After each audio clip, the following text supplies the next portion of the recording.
noches, bienvenidos a esta casa, no es hotel. A ver, esta semana, el día de hoy en particular, el periódico Página 7 ha sacado una encuesta que muestra que la oposición, como nunca en 12 años, tiene posibilidades electorales, ¿no? Este escenario se abre positivo para la oposición. Yo creo que desde el 21 de febrero, con el referéndum del 21 de febrero, sigue ciertos caminos, ¿no? Otra que se ha llamado como victoria de la oposición ha sido la abrogación del Código Penal.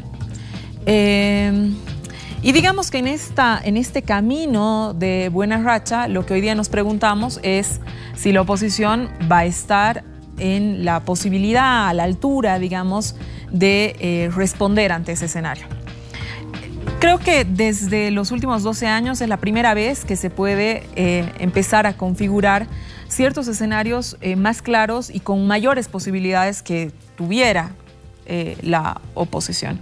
Y para hablar de los caminos que va a tener que tomar, tomando en cuenta un movimiento ciudadano que no se reconoce tampoco en los partidos políticos tradicionales, rechaza políticas de gobierno, pero también rechaza lo que finalmente se anota, que es el partido político tradicional. ¿Qué va a suceder? ¿Quién tiene la mejor posibilidad de capitalizar ese centro que finalmente siempre está en disputa? Franklin, buenas noches, bienvenido. Franklin Pareja, bienvenido a esta casa, no es hotel. Buenas noches, querida Susi, como siempre un gusto estar en tu programa y bueno, buenas noches a José Antonio y también al colega Mayorga que viene de Cochabamba, entiendo. Con nosotros también José Antonio Quiroga. José Antonio, qué bueno tenerte en esta casa de nuestro hotel después de tanto tiempo. Sí, creo que has estado en los primeros programas, alguna vez en los primeros programas. Un par de veces, sí. Sí, luego me acuerdo que justo para hablar de esta mesa de unidad en el año 2013, y de ahí no hemos tenido el placer hasta ahora, José Antonio, una barbaridad que nos has abandonado tanto tiempo. Bueno, yo vengo cuando me invitan. Si me invitas más seguido, voy a venir más seguido. Bueno, entonces es un compromiso. Sí, muy bien. Con nosotros esta noche también Fernando Mayorga. Fernando, te agradezco haberte desplazado, haber dejado por ahí, ¿hay algún partido de Aurora? No lo sé. El sábado. No, el sábado. Con razón puedo tenerte hoy aquí sentado. Exactamente. Gracias, Susana. Un placer estar en tu programa. Saludos, José Antonio Franklin, y aquí dispuesto a conversar e intercambiar criterios e ideas. Muchísimas gracias. Quédese con esta casa no es hotel, un panel sumamente interesante. Vamos a hablar esta noche de qué caminos le quedan o qué caminos tocan a la oposición.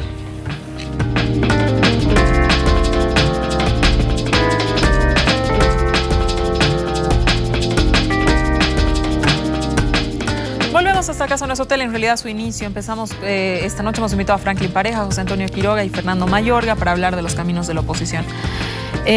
José Antonio, quiero empezar contigo. A ver, es un momento especial, es un momento distinto, las encuestas están marcando que es un escenario diferente. Desde tu perspectiva, ¿la oposición va a poder aprovechar este momento? Se necesita la unidad de las diferentes fuerzas. Se puede lograr que se bajen todos en favor de uno. A ver, ¿cómo ves el momento? Mira, lo que creo que está ocurriendo es que estamos entrando en un nuevo escenario político muy distinto al de los 12 años previos, ¿no? Y este nuevo contexto, escenario político, creo que comenzó a producirse, a crearse a partir del referéndum de 2016, ¿no?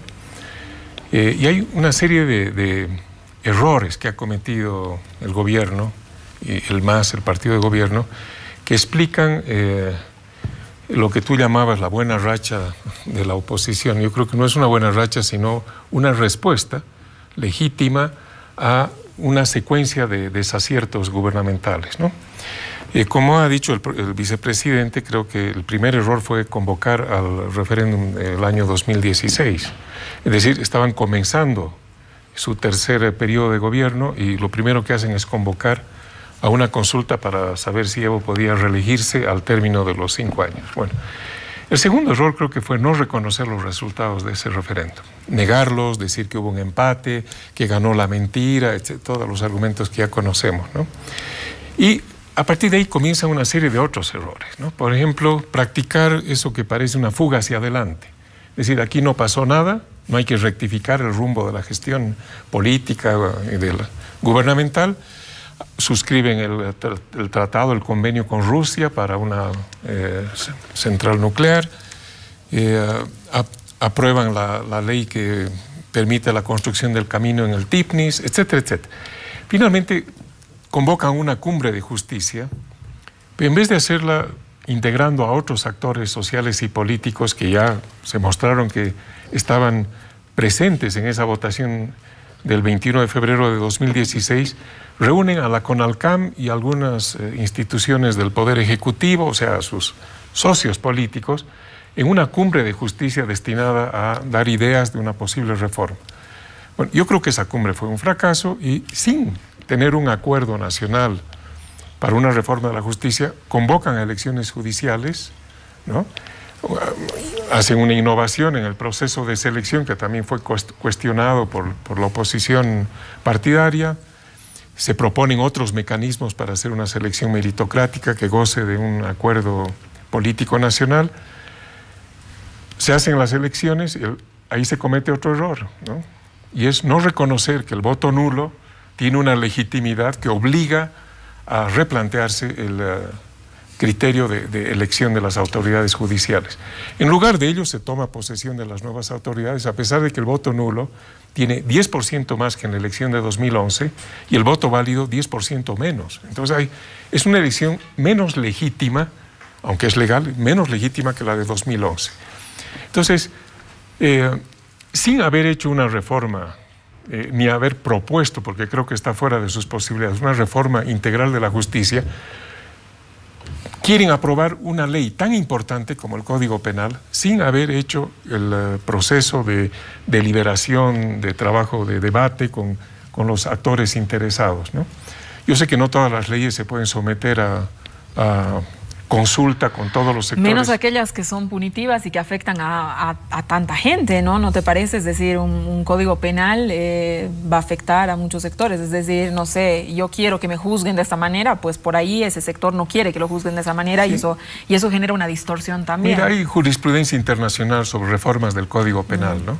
En Alemania, por ejemplo, que es un país que tiene un Estado de Derecho muy consolidado, tomó muchos años de debate la reforma del Código Penal, porque no es cualquier ley. No, por supuesto. Bueno, entonces, cuando se aprueba esa ley y se promulga, la propia bancada del MAS no la conocía. O sea, como han aprobado muchas leyes, pasa a la comisión, se da un informe y la aprueban en grande.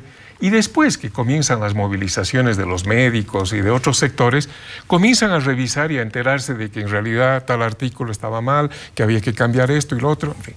Prueba de la descoordinación, no solo dentro del Parlamento, es que el ministro de Justicia no participa en absoluto en el debate.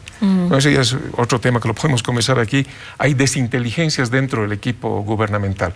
Bueno, en medio de esa situación, de ese clima de convulsión social, se produce un nuevo error que es peor que los anteriores, y es haber presentado al Tribunal Constitucional la demanda para habilitar a Evo Morales, o sea, desconociendo todas las señales previas, ¿no? Tanto electorales como en las calles, en el clima de percepción de la gente, en fin.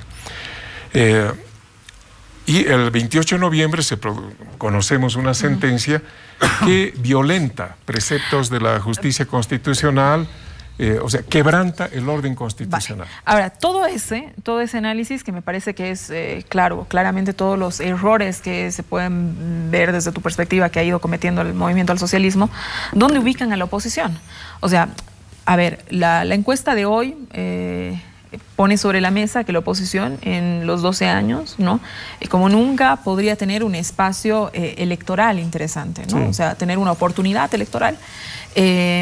Y entonces, ahí es donde empiezan a surgir las preguntas de qué hace la oposición al margen de lo que hace el oficialismo, que creo que el oficialismo nos ha dado señales claras de hacia dónde quiere ir y quién es el candidato y qué es lo que va a hacer, ¿no es cierto? Entonces, ahora, en ese escenario, desde tu perspectiva, ¿cómo ubicas que debería actuar o que va a poder actuar la oposición? Mira, yo creo que la oposición no está al margen de esos errores gubernamentales, sino que se ha fortalecido y la ciudadanía democrática se ha empoderado rechazando esa línea sistemática de errores y decisiones gubernamentales. ¿Dónde está la oposición? Preguntas tú. Bueno, el 21 de febrero de 2016 está en el 51% del voto por el no. En la elección judicial del 3 de diciembre, ¿no? En el voto mayoritario nulo frente al voto válido. Entonces, ahí está la oposición. Y luego está en las calles pidiendo la abrogación del Código Penal y obligando al gobierno a hacerlo. Entonces, no hay una sola oposición, eso quería responder a lo tuyo, ¿no? Hay distintos tipos de oposición. En la narrativa gubernamental se ha querido ver que como el MAS es único y actúa en la lógica de partido único, al frente hay una sola oposición, y eso no es así.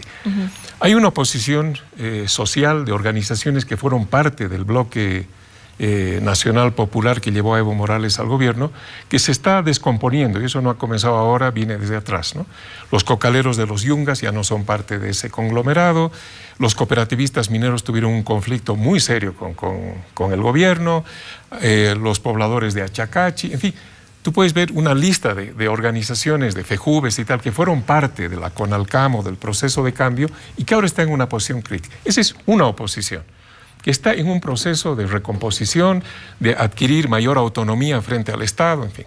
Hay la oposición partidaria, podemos referirnos a la que tiene representación parlamentaria, que básicamente es el Movimiento Demócrata Social, Unidad Nacional, el PDC y el MNR, ¿no? Y finalmente hay un nuevo actor social y político que creo que es de la mayor relevancia y va a definir, yo creo, el curso de lo que venga de ahora hasta el 19, y es la ciudadanía democrática, que son centenares de grupos de ciudadanos y ciudadanas que se movilizan por diversas causas, todos a favor de la democracia, pero con intereses, aptitudes, inclinaciones distintas. Ahí hay organizaciones más religiosas, ¿no? Católicos, evangelistas, hay ecologistas, hay feministas, hay gente de izquierda, hay otros liberales más de derecha. Es una variedad, es una conformación muy diversa, muy plural, muy heterogénea de grupos, pero que van coincidiendo y encontrándose para ciertas movilizaciones importantes, no solo en el voto, sino también en la calle. Y ahí yo creo que el MAS ha perdido ya el carácter hegemónico de tener toda la iniciativa política como en los años previos. Y eso se ve en la encuesta que tú has mencionado ahora, ¿no? El 22% de intención de voto para Evo Morales es el desempeño más bajo en toda su carrera política, ¿no? No solo estos 12 años.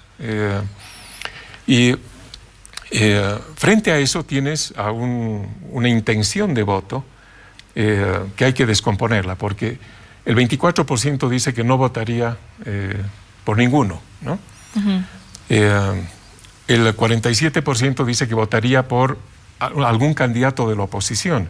Pero si ves qué ocurre en ese 47%, más de la mitad, el 55%, dice que preferirían una figura nueva, que no sea alguien del pasado. Solo el 37% dice que podrían votar por alguno de los candidatos que aparecen en la encuesta.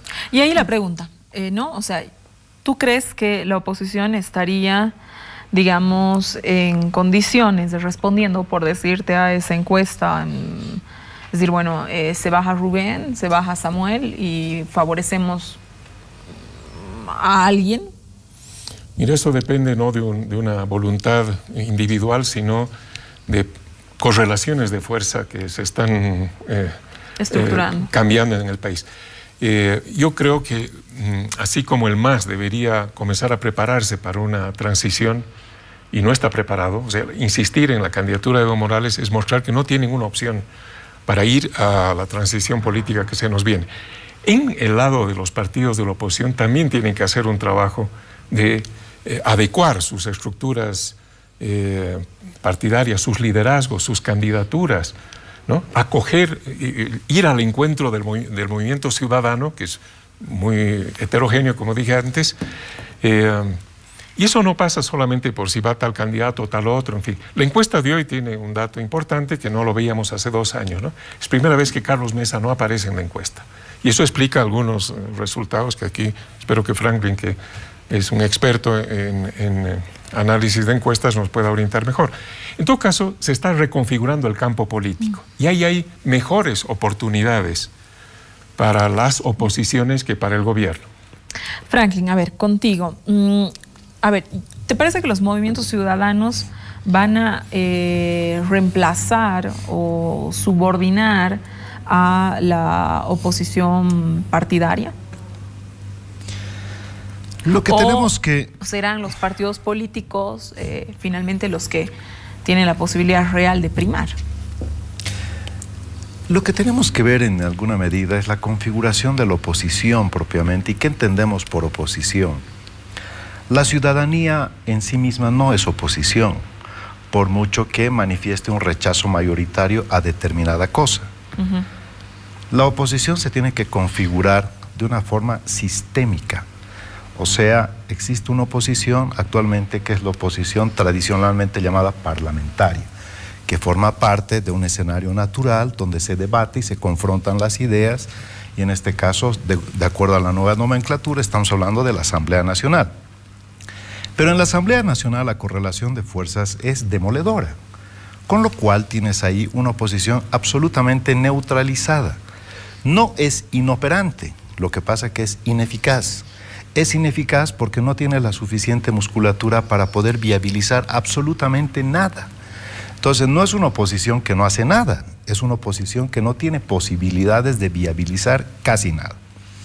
En ese sentido, si este espacio natural carece de eficacia y es absolutamente ineficaz, sale de este escenario, en todo este tiempo, sale de este escenario un movimiento denominado ciudadano, donde convergen de forma muy heterogénea distintas visiones, pero donde el punto central o el común denominador es que piden el respeto a la institucionalidad, a la democracia, y en todo caso coinciden en que el señor Evo Morales se está pasando por encima la institucionalidad, las reglas del juego, y hay que ponerle un alto. Ese es el común denominador. Pero eso no significa que estos movimientos ciudadanos sean convergentes en todo, y esa puede ser su gran debilidad. Por lo tanto, en algún momento tienen que mutar, tienen que sufrir un proceso de transformación y convertirse en un instrumento político. Porque como simples movimientos ciudadanos no van a tener ninguna eficacia. Entonces lo que tienen que hacer en algún momento es dar ese salto y convertirse en un instrumento político, porque solamente a través de un sistema político partidario se restablece la calidad democrática y se restablecen los equilibrios. El gran problema radica en este caso que el sistema político partidario está casi extinto. No es que no haya partidos políticos, están ahí presentes, pero sin ninguna posibilidad de interpelar. Y lo peor de todo es que es altamente funcional al oficialismo porque no los destruye, los tiene en terapia intensiva, es decir, los tiene agonizando, pero no los elimina. ¿Por qué? Porque en tanto la otredad exista, es altamente funcional a darle un carácter democrático a todo lo que se está haciendo. Pero en el fondo, el verdadero cariz democrático debería estar en escuchar muchas de las propuestas que emanan de la oposición, no por un carácter simplemente de privarle de la voz y simplemente neutralizarlas por el hecho de que existen pero no van a tener absolutamente ninguna incidencia. Entonces, estos movimientos ciudadanos son la expresión de la ineficacia de la oposición parlamentaria y se ha constituido una oposición extraparlamentaria que no se ha configurado todavía en instrumento político.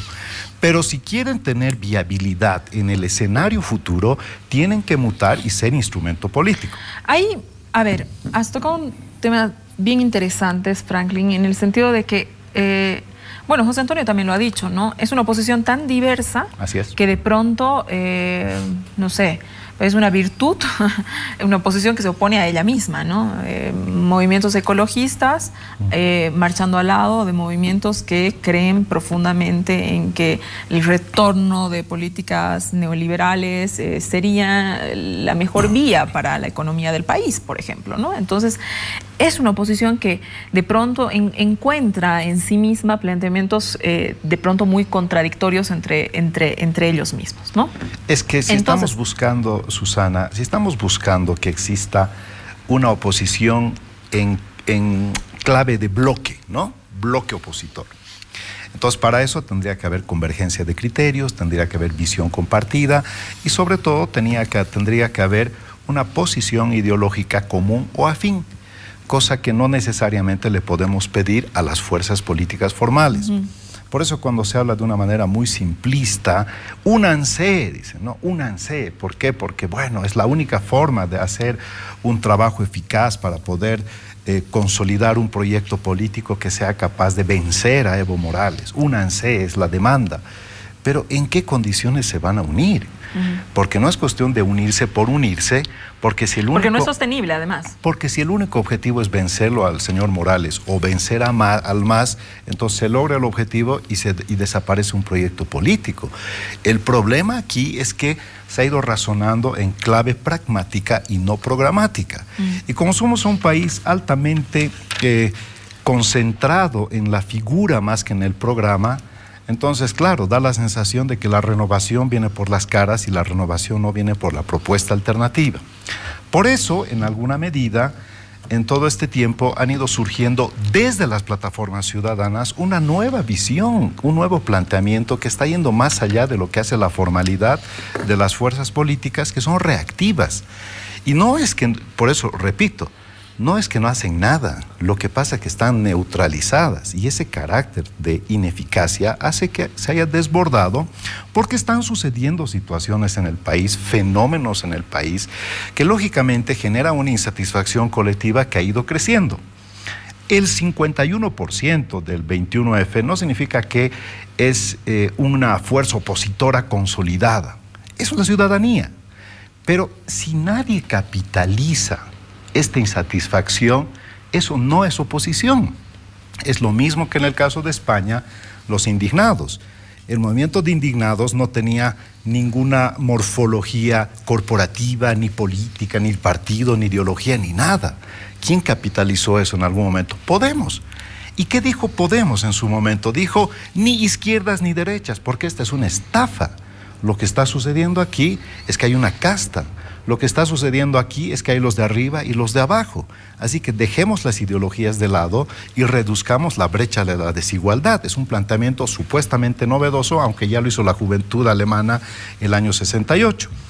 Entonces, más o menos, lo que estamos tratando y lo que estamos viendo es que el oficialismo maneja mucho esta dicotomía, ¿no? Pero izquierda-derecha. Podemos al final, tocas un punto importante, Podemos al final tiene la necesidad de volverse en instrumento político y entrar dentro del sistema de partidos políticos. Es decir, está. Bueno, perfecto. Yo marco un discurso, recojo una agenda que estaba puesta en la calle, ¿no? Y lo que Iglesias hace es entrar dentro del sistema de partidos políticos, luego se genera una expectativa alrededor de Iglesias. Personalmente he lamentado mucho que no llegue donde la expectativa, pero luego más bien el ejemplo de España nos dice que a un punto, Susana, el voto es conservador. Es que eso es lo que estoy pretendiendo decir. El punto es que esta insatisfacción, que es amorfa, en algún momento se tiene que transformar en un instrumento político. El proceso español ha empezado de una forma amorfa, de una insatisfacción ciudadana, pero en tanto insatisfacción ciudadana y no hay instrumento político, es lo mismo que nada. No tiene ninguna eficacia de interpelación. Lo propio aquí, todo este movimiento de movimientos ciudadanos, de colectivos ciudadanos, si no se transforman y no mutan en un instrumento político, van a quedar ahí.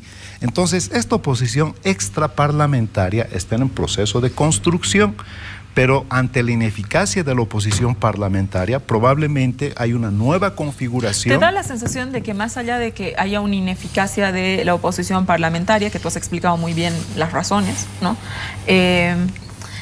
También la oposición, parte de lo que hace un partido político es sumar nuevos miembros, sumar nuevos adherentes, etcétera, ¿no? No sé, ¿por qué la oposición no ha podido, digamos, capitalizar de alguna manera el movimiento ciudadano y que ese movimiento ciudadano se llame el movimiento ciudadano que trabaja con Unidad Nacional, el movimiento ciudadano que trabaja con los demócratas, es decir, con nombre y apellido, porque finalmente el instrumento luego que te genera está puesto y ha tenido en sus liderazgos que decir, bueno, es que yo también soy ciudadano, es que nosotros marchamos como ciudadano. Hoy día, por ejemplo, salió una publicación en Página 7 que decía los ciudadanos marchando y eran 5 asambleístas de Unidad Nacional. Sí. Entonces, ¿por qué no se llaman lo que se llaman? A ver, cierro esto rapidito porque no quiero tampoco monopolizar el uso de la palabra. Fíjate, en Bolivia tenemos un sistema multipartidista, no bipartidista. Los sistemas bipartidistas son altamente cohesionados, es decir, son dos fuerzas sumamente cohesionadas al interior. En Bolivia hay muchas fuerzas pequeñitas. El gran problema es que interiormente no están cohesionadas. Entonces, al mismo tiempo que ya han atomizado el escenario político, estas fuerzas son débiles interiormente. Segundo aspecto, en Bolivia las fuerzas políticas no han logrado traspasar o cruzar la cordillera de los Andes.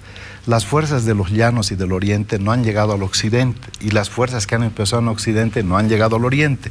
Por eso se maneja mucho este cliché casi de manual, tiene que ir una fórmula con uno de oriente y uno de occidente, cosa que no funciona. Lo que pasa es que los partidos políticos en Bolivia funcionan como clubes electorales. Solamente funcionan para procesos electorales. Cuando termine el proceso electoral, dejan de funcionar como partidos. Entonces, ¿cómo quieres capitalizar? Ahí. Fernando, el presidente Morales ha demostrado que puede sobrellevar malas cifras. El claro ejemplo es después del TIPNIS, tenía una aprobación de gestión del 26%, una intención de voto también por debajo del 25%. Digamos que la cifra de hoy en intención de voto no es nueva, si uno se remite a octubre, noviembre del año 2011 en las encuestas. ¿Tú crees que esa capacidad de aglutinar, de recuperar, puede tener ahora en este escenario? Como el tema es la oposición, va a depender mucho de cómo evaluamos aquello que yo denomino más bien campo opositor. O sea, la oposición no es un sujeto, no es ni siquiera la suma de las fuerzas políticas, sino que es un campo diverso, múltiple, contradictorio, que ha sufrido transformaciones notables desde el año 2014 hasta la fecha, y creo que el 21 de febrero próximo recién se va a terminar redefiniéndose, porque el conflicto que empezó en diciembre concluirá recién, a mi juicio, el 21 de febrero. De eso podemos hablar después. ¿Por qué parto del 2014? Porque en el 2014 el campo opositor estaba circunscrito a las 3 fuerzas parlamentarias, como decía Franklin.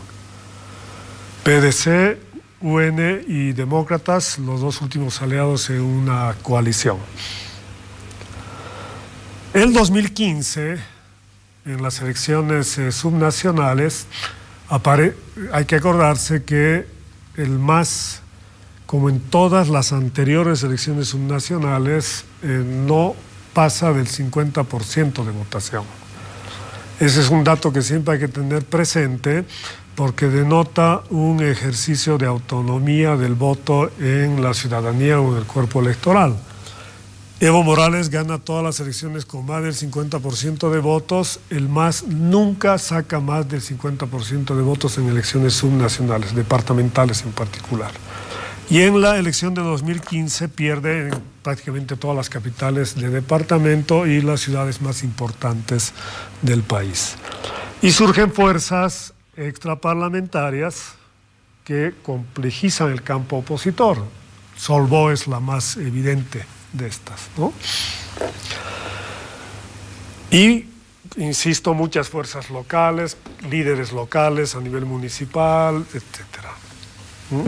Basta ver Oliva de gobernador, Costas de gobernador, Pats de gobernador en los 3 sitios ganados por adversarios almas que no tienen nada en común, excepto haber vencido al MAS. Entonces, esta división vertical de poderes es un dato importante que está mostrando ya comportamiento electoral contra el MAS o contra candidatos del MAS por otras opciones. Y esto quiero resaltar porque hay que tener presente que hay un, insisto, ejercicio autónomo de la votación en una franja importante del electorado, ¿no? Las lealtades partidistas existen, sin duda cabe, en relación al MAS, pero no existen en relación a otras fuerzas políticas, y eso es lo que le permite al MAS subir a algún momento y pasar a la barrera del 50%, así como no llegar a la mitad de la votación. El tercer momento importante, sin duda, es el referendo del 21 de febrero del 2016, donde esta oposición extraparlamentaria subnacional solvó claramente, junto con los partidos parlamentarios, son parte de las campañas por el no, y es ahí donde aparece la primera articulación de personas y grupos, ¿no?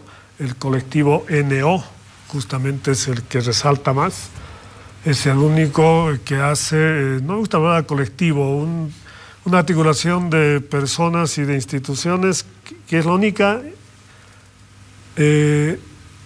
organización que hace un cierre de campaña, ¿no? Ningún partido parlamentario hace una concentración a favor del no, y ahí aparece. Entonces ya tenemos partidos parlamentarios, extraparlamentarios y estas denominadas plataformas ciudadanas o colectivos, sobre las cuales luego voy a dar mi opinión desde una perspectiva más teórica, porque creo que hay un uso creo, erróneo en su caracterización. Y luego tenemos el conflicto entre diciembre y enero, ¿no?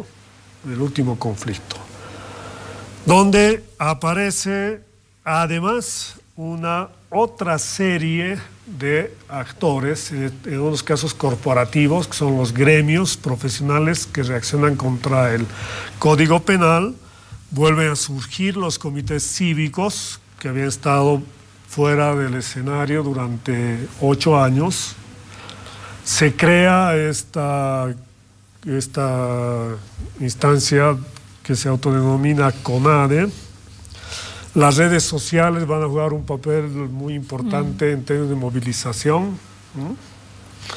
Todo esto bajo una idea de ciudadanía. José Antonio hablaba de ciudadanía democrática, ¿no? Luego podemos hablar si es o no movimiento social, para empezar. Pero aparece sin duda y es muy importante, ¿no? Tal vez la expresión más interesante de todo esto por sus características es esa enorme concentración en Santa Cruz propiciada a través de WhatsApp y que convoca a las expromociones de colegios, ¿no? Es un hecho muy llamativo, pero habría que pensar qué grado de politicidad tenía eso, pero estamos hablando por lo tanto de una diversificación cada vez más compleja, ¿no? Que se explica, ojo, ahora sí, ya no ya no en el marco de la contradicción oficialismo-oposición, sino porque el Código Penal y el rechazo al Código Penal aparece como una demanda de alta agregación, porque cada vez de manera paulatina se sienten más inseguros diversos gremios profesionales, inclusive hay ya un temor individual, en términos ya de sujeto individual, porque se empieza a pensar en el riesgo que corren los bienes privados, ¿no? A ese grado llegó, ¿no? Un dato anecdótico, hay un pronunciamiento del algo así como que la Confederación Nacional de Peluqueros y Barberos, ¿no? Por la abrogación ese era el grado de interpelación que tenía, por el que creó inseguridad, ¿no? Por lo que decían al inicio del programa, o sea, el Código Penal pone en juego demasiadas cosas, pero era por tanto una protesta, vamos a llamarla policéntrica, o sea, dispersa, convergía en el rechazo, ¿no? Y nada más.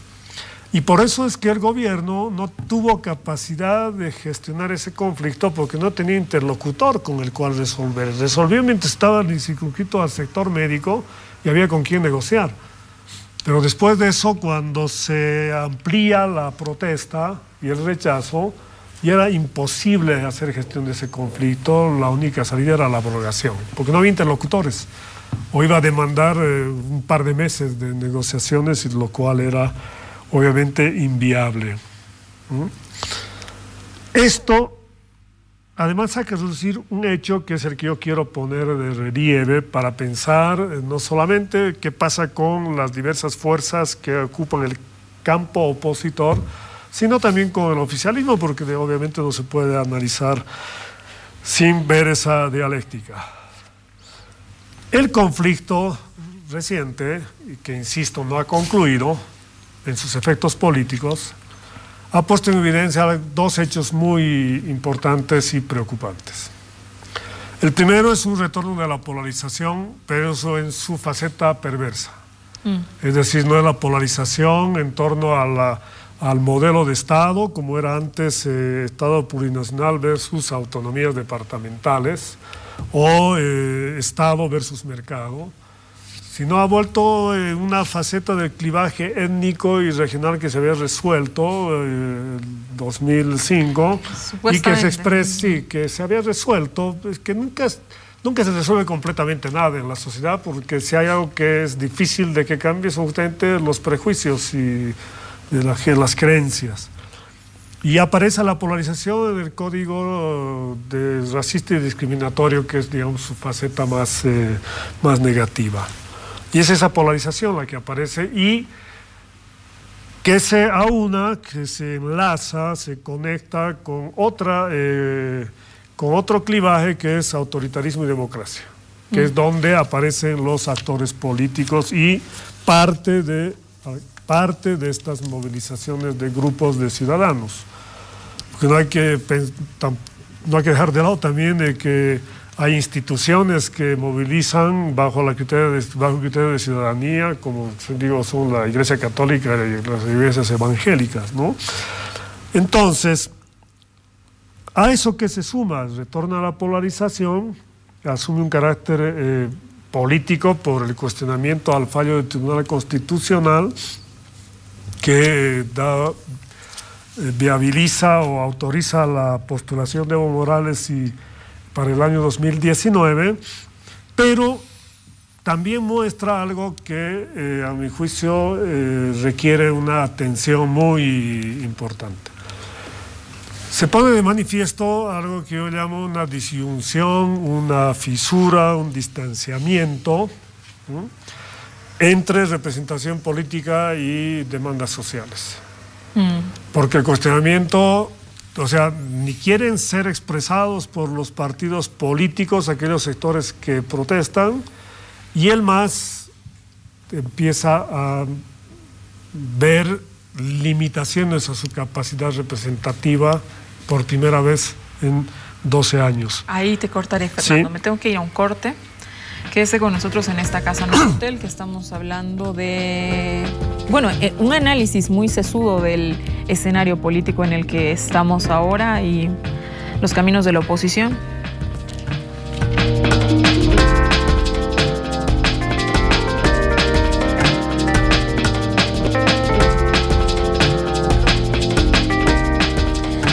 Volvemos a esta casa, no es hotel. A ver, José Antonio, tú has sido parte de grupos, o eres parte de grupos, de un grupo ciudadano, pero digamos que no podemos decir que tú eres nuevo en la política, ¿no? Así como otros personajes tampoco son nuevos en la política. Waldo Albarracín no es nuevo en la política. ¿Por qué estos grupos ciudadanos, por ejemplo, en el que tú estás, qué sé yo, no se convierten en un instrumento político electoral?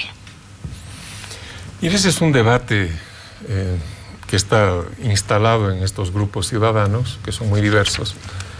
Alguna gente cree que ha llegado el momento de organizarse para ir a la conformación de un nuevo partido político y tratar de disputar ese centro que se ha abierto, ¿no? Como una tercera vía entre lo que es el MAS y los partidos llamados tradicionales, en fin.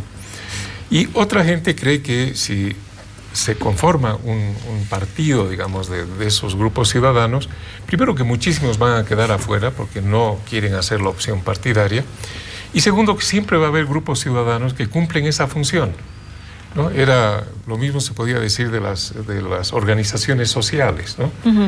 Al inicio de este gobierno, sobre todo Álvaro García insistía en que era el gobierno de los movimientos sociales. Bueno, es hasta una contradicción en los términos, porque el movimiento social, por definición, no es susceptible de ser convertido en un partido y menos de ser asimilado en una gestión gubernamental. En ese caso, deja de ser un movimiento social.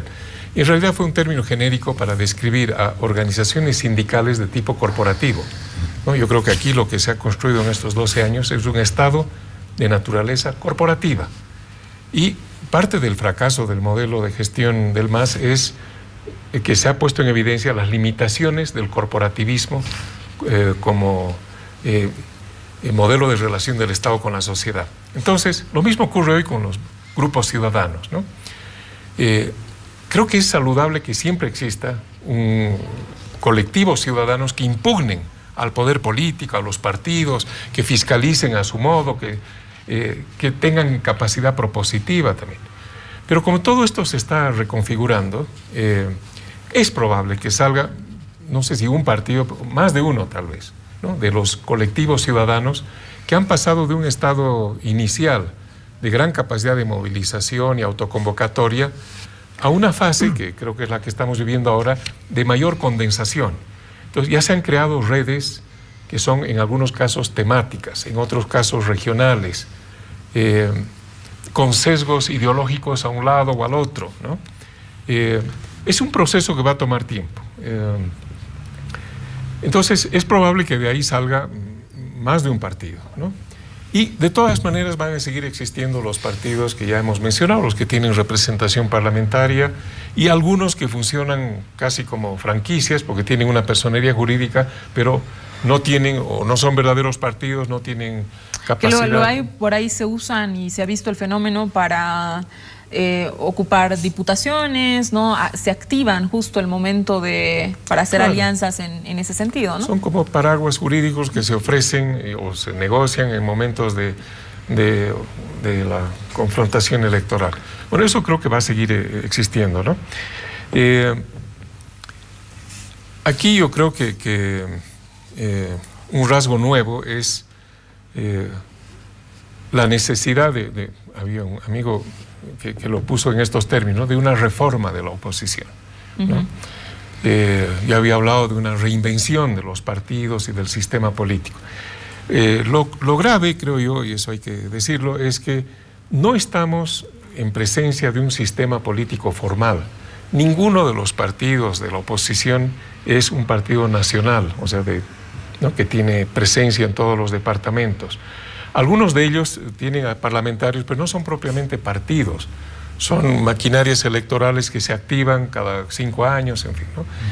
Entonces, y tú mismo decías, el MAS no es un partido, ¿no? Es el instrumento es de una confederación de organizaciones de carácter corporativo. Entonces, eso es lo dramático, ¿no? Que hablamos de elecciones y tal, sin tener un sistema político formal, institucionalizado, ¿no? El MAS ha sido muy eficaz en no permitir que aparezca un sistema de ese tipo. Ha enjuiciado a los dirigentes de la oposición, a los candidatos, a los gobernadores y alcaldes que han sido electos en el 2015, los tiene sin vida, ¿no? Con fiscalizaciones, con movilizaciones en las calles. En fin, hay que ver lo que vivimos aquí en La Paz todas las semanas. Entonces, hay una pulsión no democrática para que surjan nuevos partidos. Y yo creo que, además, en el escenario de polarización al que se refería Fernando, va a ser inevitable que, a medida que nos acerquemos a 2019, independientemente de que el MAS vaya con Evo Morales o con otro candidato, yo creo que finalmente va a tener que optar por otra candidatura. No veo posibilidad alguna de que Evo Morales sea reelegido en 2019.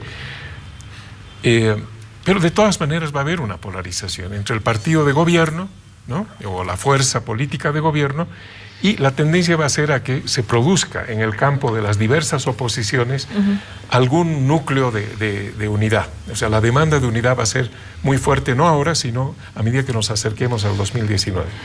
Dos temas interesantísimos ha tocado José Antonio. A ver, ¿tú crees, Franklin, que las movilizaciones pueden dar como resultado una candidatura distinta dentro del MAS? O sea, porque lo que uno ve es que los masistas y el MAS está muy determinado a apoyar la candidatura de Morales. Es decir, movimientos que no pertenecen a la estructura del MAS ni que se representan por la estructura masista lograrán que el candidato del MAS se baje. Esa es una. Y la otra pregunta... A ver, vamos con esa, luego te hago la otra. Esta es una pregunta sumamente importante porque el problema en términos ya ideológicos es que el movimiento al socialismo ha logrado proscribir el discurso tratando de crear un imaginario en sentido de que la izquierda es la virtud y la derecha es el defecto, es el demonio. Entonces, durante todo este periodo ha venido satanizando, ha dicotomizado, ha polarizado, de tal forma que los opositores han caído en ese discurso y ahora pareciera que tienen complejo de hablar de una democracia liberal. Entonces, ¿qué alternativa quieres ser? Si quieres ser algo parecido al MAS, dejas de ser alternativa. Si quieres tener políticas sociales parecidas a las del MAS, para eso te quedas con el MAS. Si quieres tener un discurso populista con el MAS, para eso el MAS te va a destrozar. Entonces, si no construyes verdaderamente, no solamente desde la perspectiva programática, sino desde el discurso, y sales de ese complejo de pensar que el MAS construye, y todo el tiempo, no sé si escuchamos todos los días, ¿no? La derecha está haciendo esto, la derecha está boicoteando, la derecha está desestabilizando. Entonces, de tanto taladrar con esto, al final llegamos a la conclusión de que ¿qué quieren decir con la derecha? O sea, ser de derecha es un defecto y ellos son los virtuosos. ¿Y en qué etapa o en qué espacio del péndulo ideológico se están ubicando los opositores? Por eso yo no quiero todavía tocar el tema de las plataformas ciudadanas como un instrumento político, porque no lo son. Y en tanto no sean, no van a tener capacidad suficiente de poder ir y capitalizar esa insatisfacción, sino es a través de algo que es natural, que es el instrumento político, que es un partido político. Por eso, en el sistema actual, todavía estos partidos políticos que están fragmentados siguen siendo la representación natural de la oposición parlamentaria formal. Pero esa oposición extraparlamentaria todavía no se ha constituido en una alternativa porque ni siquiera han declarado ser todavía un movimiento político. De hecho, es más cohesionador en este momento decir no estamos haciendo política, lo que estamos haciendo es una reivindicación por la ciudadanía, por la democracia, por el respeto a la institucionalidad, por el respeto a nuestro voto soberano, en fin. Entonces, realmente cuando tú me dices ¿y se van a bajar? Eso no es suficiente.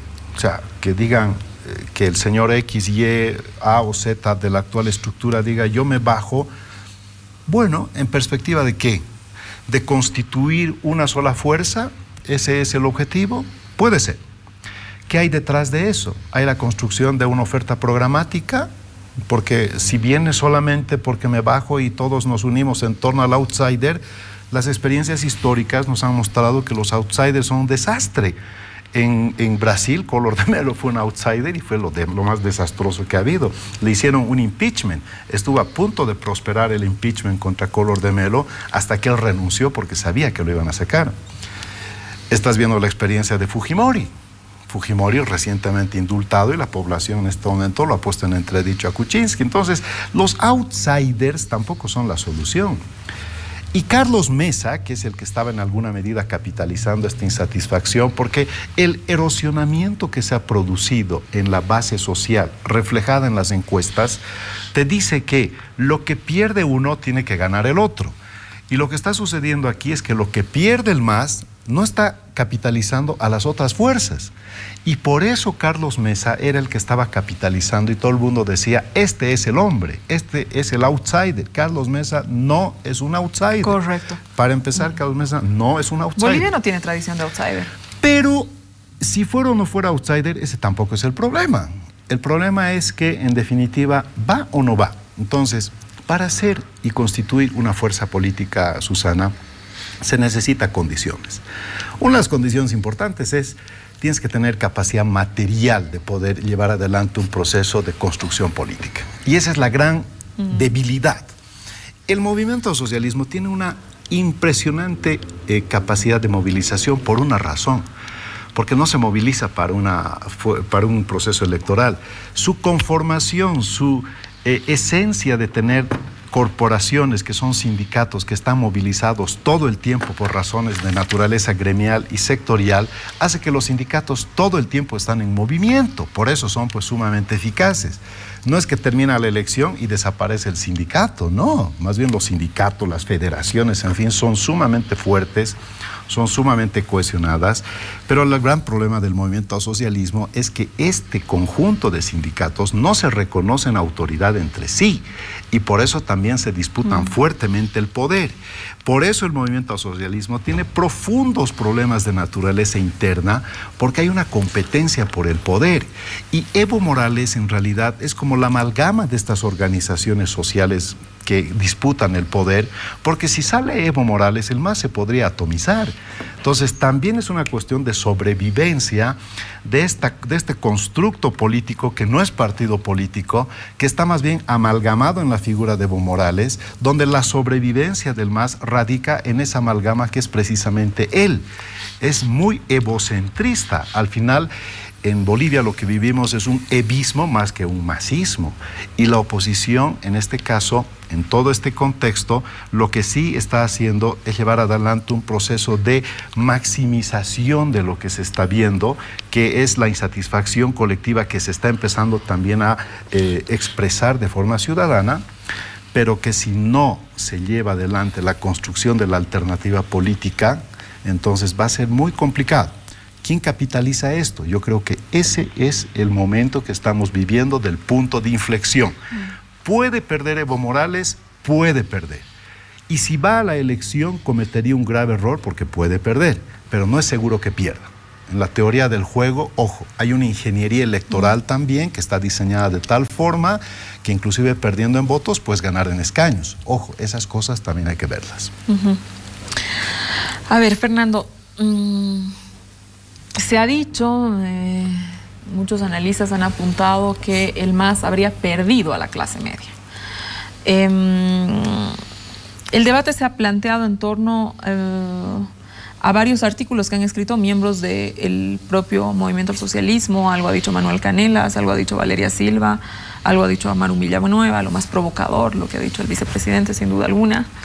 Pero ¿tú crees que, como se apunta, sea que el MAS ha perdido esta clase media, que estos colectivos ciudadanos que se oponen a una u otra cosa no puedan, digamos, en una falta de liderazgo, en una ausencia de quien represente eso, volver al MAS? ¿Es real que se han perdido las clases medias? Al haber sacado a tanta gente de la... generado política pública donde se saca tanta gente de la pobreza, esas clases medias emergentes realmente rechazan al movimiento, que son clase media también, rechazan realmente al movimiento al socialismo. ¿Cómo lo ves? No vea que hay una tentación de hablar del MAS, aunque, digo, requiere, creo que un análisis específico. No concuerdo con el criterio de que este es un momento de inflexión, que el MAS estamos, como algunos dicen, ya en una fase post-evista. Hay 2 años por delante, depende cómo juegan los actores estratégicos.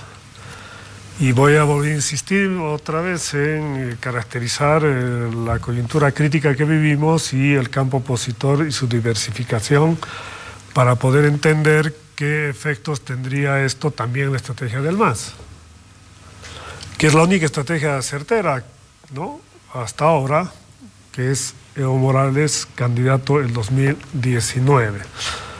Pero insisto, si se va a poner en cuestión eso dentro de las filas del MAS, será después de la evaluación del 21 de febrero próximo. Si me das tiempo, después explico por qué. Ahora lo que me interesa otra vez es acabar de delinear el campo opositor. ¿Qué es lo único que tienen en común los partidos parlamentarios, extraparlamentarios con presencia nacional y estos grupos donde los ciudadanos no es un adjetivo? Una cosa es, o sea, grupos de ciudadanos, colectivos de ciudadanos, plataformas de ciudadanos, ¿no? O de personas que, ¿no?, que hacen política sin mediación partidista. Porque aquí ha aparecido la idea de ciudadanía como sujeto, eso no existe. O que ciudadano es un valor per se. Ciudadano es un sistema de derechos y un sentido de pertenencia colectiva. Claro, todos somos ciudadanos. Todos somos ciudadanos y por lo tanto, ¿por qué aparece ahora la idea de es ciudadano y por lo tanto es virtuoso frente al político, que es más bien ¿no?, expresión de lo negativo? Ciudadano versus lo corporativo, ciudadano versus... Entonces, ¿no?, tiene ese encanto el término ciudadanía de ser, ¿no?, un compendio de virtudes. Todos estos grupos ¿qué tienen en común con los partidos tradicionales, los otros no tan tradicionales? El único tradicional sería el PDC, después está Demócratas, que es nuevo, UN, que es semitradicional, vamos a llamar, y Solvo y fuerzas subnacionales. Lo único que tienen en común es no queremos que Evo Morales sea candidato en 2019. Y eso da como resultado la existencia de diversas estrategias que denota la primacía del tacticismo, ¿no? Porque tienen diferentes horizontes o, ¿no?, miradas, qué sé yo, vamos a decir más claramente para la audiencia. Posiblemente la última oportunidad electoral de Doria Medina como candidato a presidente es el 2019, por lo tanto es imperativo para su visión no tener de rival a Evo Morales. Cosa que no ocurre con Rubén Costas o Luis Revilla, que como son autoridades subnacionales y pueden también una reelección en su espacio político, tienen una mirada más a largo plazo, ¿no? Posibilidad de mirar a largo plazo.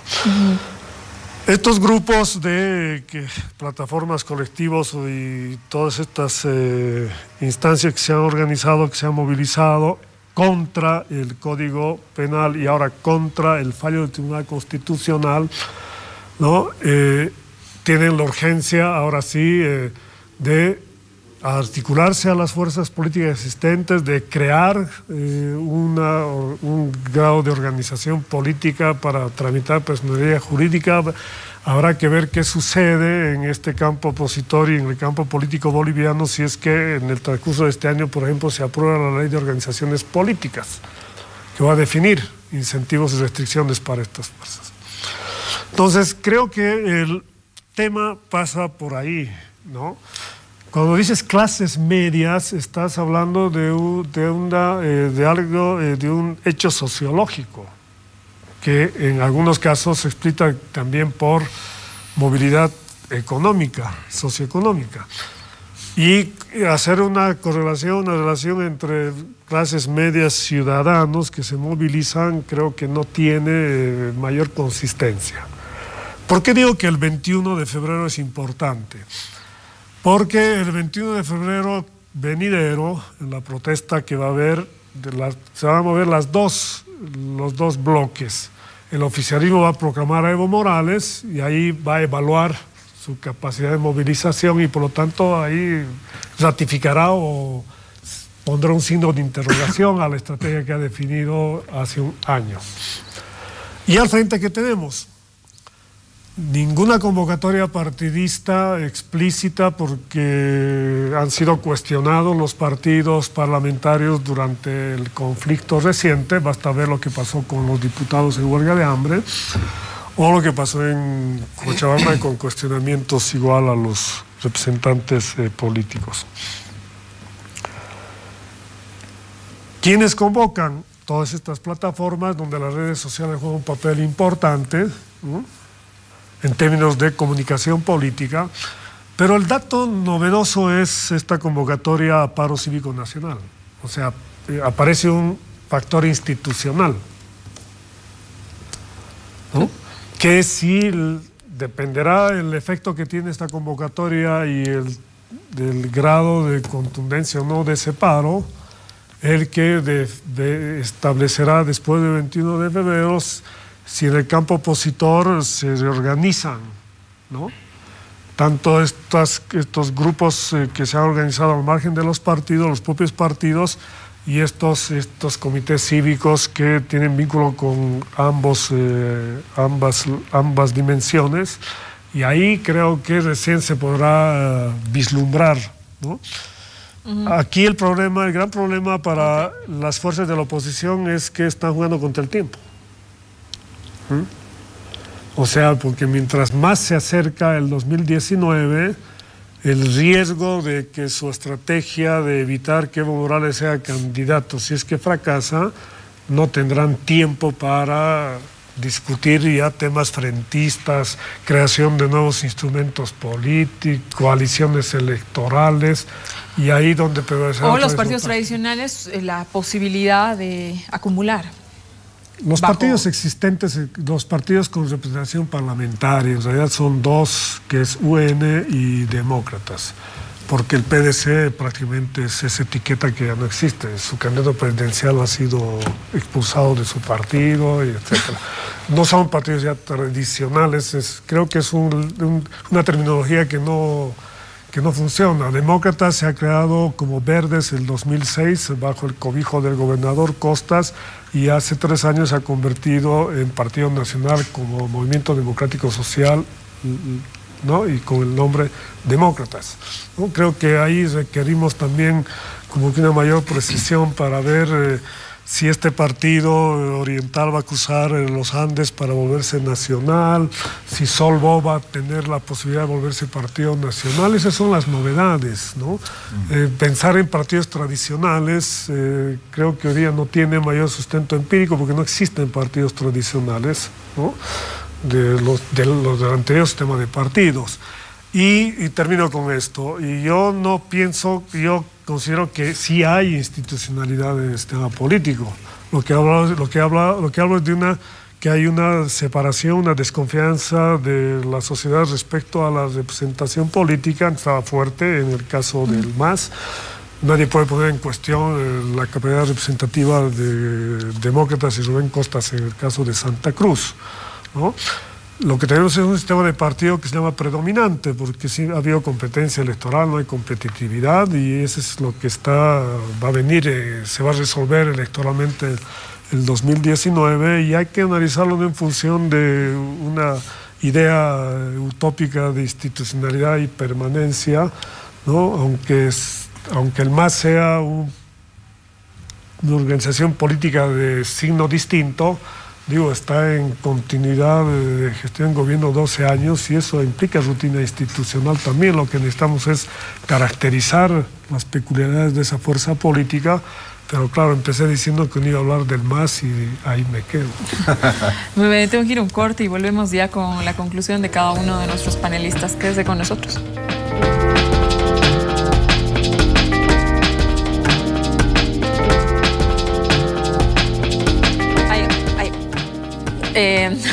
Hemos tenido un corte de aquí.